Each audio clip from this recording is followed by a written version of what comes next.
What's good, y'all? It's the Demouchet REACT, and we're back with another video. Who we got today, C? Today we're back with another American reaction. Super excited about this video. If you're new to us and we're new to you, make sure you scroll down, hit that subscribe button, and turn on the post notification bell because we're on the road to 200K. And we cannot get there without you guys, alright? Join the family. Without further ado, let's get into the video. Let's get it. Most people visit Lofoten in the two main seasons, either in the summer season, which lasts from the middle of June to the end of August, or in the winter season, which lasts from the beginning of February to the end of March. Freezing. Really cold. If you want to visit Lofoten outside of these periods, then you will have the advantage of often feeling like you have the whole place to yourself. Okay. My nose drip easy. However, there will be fewer organized activities, accommodations and restaurants to choose from, since many of these are seasonally based. Let's start with October to January.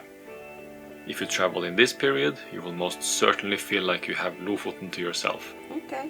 The autumn colors are gone, Less. temperatures are dropping fast, and there are frequent storms. You can expect to see the first snowfall at sea level by the end of October. However, the temperatures rarely drop much below freezing, meaning the snow will not stay long. Okay. The days are getting shorter, and by the beginning of December, the sun will make its final descent and will not return for a month. Yeah. It might sound like we want to discourage you from traveling during this period, but if you are a photographer, the middle to end of October can be full of opportunities. They did that. You will get some wild weather shots with the first sprinkle of snow on the misty hillsides. However, for most tourists interested in hiking, we encourage you to visit during some other time. But isn't it true that you can see the northern lights in this period? Yes, you can see the aurora in Lofoten already from the end of August. But the frequent stormy weather hammering Lofoten from October to January give you a smaller chance of seeing the northern lights than during February and March, when the weather is more stable. So let's talk about the main winter season in Lofoten. Hold on. People in Lofoten. In Lofoten, excuse me. So are we the ones, like, are we going to hike to go enjoy these type of views?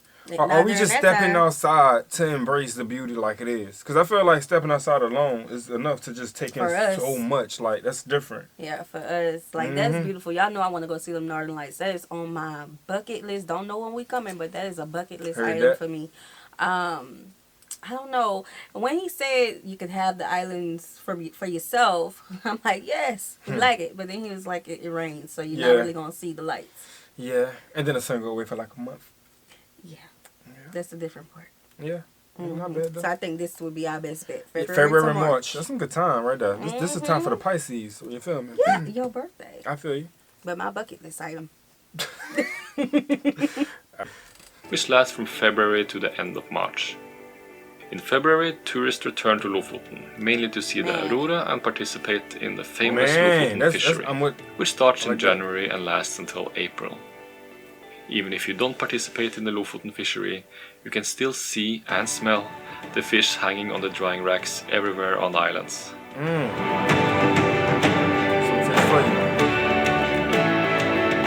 Oh, that's a lot of fish. Oh, what's this, a fish farm? Yeah, I called it a fish farm. Why? Just hanging fish. It's probably not called a fish farm, though.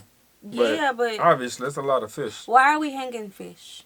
And to dry, though. I'm trying to think. Did we not get an update on this already? About them putting fish out to dry? I don't remember. Or was that in another location that was lamb? It was lamb. It was lamb. And they let it get real. Yeah, they let it get bad and good. They let it age up real good. I'm trying to think of a dried fish. We've seen this in Africa where they have the fish that's dried. Or do they? Those fish? That what? Salted fish. Salted fish. That's in Australia. Y'all, it was somewhere, y'all. We all over the place. What y'all doing with the fish? That's what we all we need to know. That's all we need to know right there. Because that is a lot. Figure it out. Yes. I think this is my first time ever seeing fish hung and then this many at that time. You know what I'm saying? Right. So something going on. I'm trying to. I can't gather nothing. What happened to taking the fish, put it in the grill, go put it or cook it, and then straight to the plate? Y'all selling this? Obviously. That gotta be okay. Okay. I don't know. I'm thinking of sardines, but. It's not. It's just not. I don't know. We need more information. That looks scary. Well, said to me, fish don't have teeth.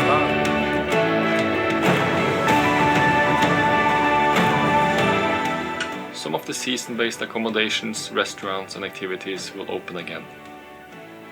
The days are getting longer, and by March they would resemble what most people consider average winter days in terms of daylight hours. The temperatures are lower, often below zero, and the weather is more stable, with a bigger chance of clear skies for northern lights watching. April to May is again the low season. April can be an unstable month when it comes to the weather. One month it might feel like deep winter, but then the next you can really feel the warmth of the sun. Okay, this is the mean temperature is about 3 degrees for April and about 8 degrees for May. The snow is still covering the mountains at the beginning of May, and it might even be down at sea level. From the 27th of May, the sun doesn't set anymore, and you get to experience the midnight sun. Some tourists think this is a different sun, but sadly I have to inform you, it is still the same sun you have been seeing at home. Hiking in May is great, but bring solid boots as the ground is often boggy, wet or still covered in snow. We recommend you stay away from the tallest mountains, but most summits around 400 to 500 meters will be more or less accessible.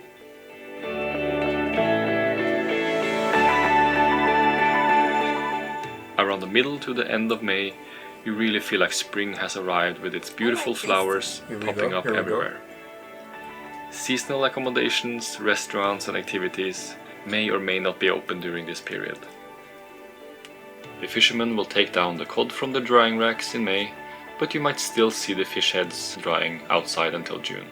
This is giving Biltong kind of like a fish fry. June to August is the main tourist season in Lofoten. I guess most people are aware that Lofoten can get a bit crowded in the summer. And even though you will not have the most popular hikes like Reinebringen or Ryten to yourself in this period, you can still avoid the crowds by choosing the less popular hikes.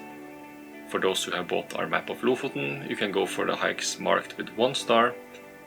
These are by no means uninteresting routes, but fewer people visit them since they are never part of the top 10 lists in blogs or videos.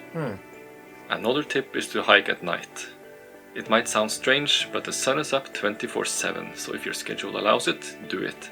It's a special feeling to stand on top of a mountain in Lofoten at midnight in daylight. Makes sense. The temperatures in the summer can vary a lot, from around 5 degrees all the way up to 30 on a very hot day, so make sure you pack clothes for all kinds of weather. By the end of July, the sun dips below the horizon, and you can again experience the beautiful sunsets. That's one of the reasons we prefer traveling to Lofoten in August instead of July. However, many people want to experience the midnight sun, so it's better to go in June or the first half of July if that's you.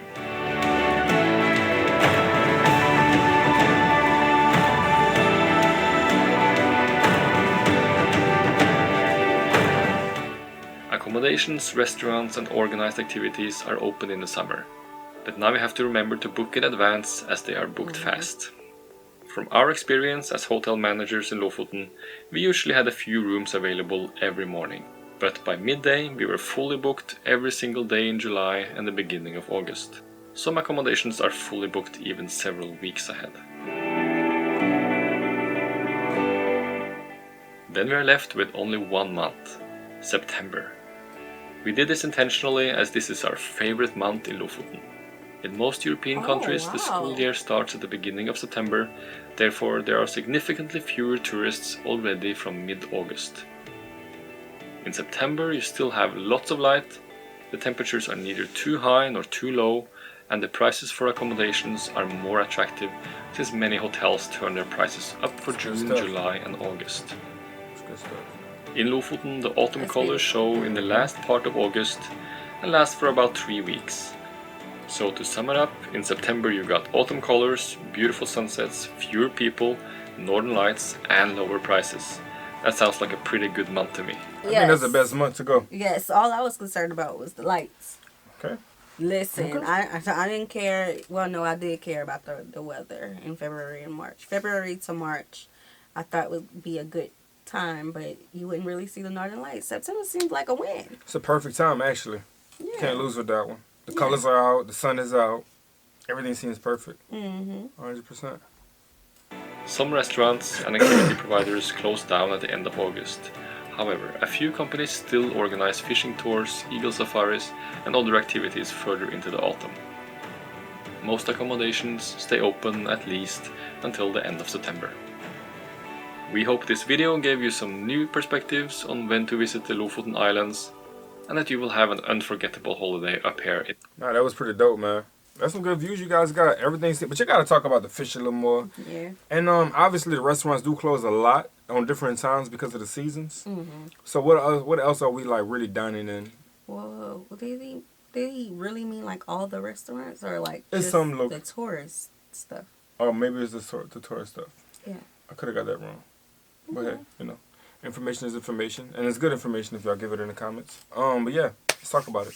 Yes, so this was a cool video. We hope you guys enjoyed it with us. Like this video, subscribe, turn on the post notification bell. We have enabled our super thanks. If you like to support the channel that way, as well as our reaction request form is in our description box below. We'll see you soon. Peace.